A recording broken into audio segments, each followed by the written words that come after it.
বেশি কঠিন। কি দিয়ে বুঝায় আপনাকে আমি কবর কত কঠিন?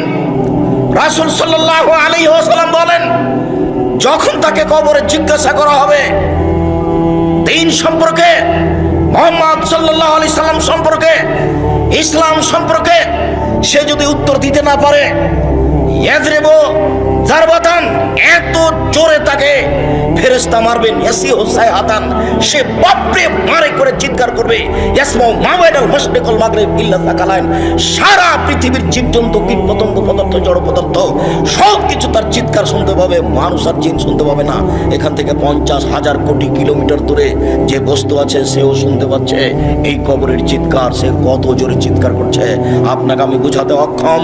মুহাম্মদ সাল্লাল্লাহু আলাইহি ওয়াসাল্লাম বলেছেন, যে মারে সে চোখে দেখে না, যে মারে সে কানে শোনে না, যে মারে সে ফেরেশতা, তার রং বিভিন্ন ধরনের, কালো নীল, ভিন্ন ধরনের রং, চোখে দেখে না।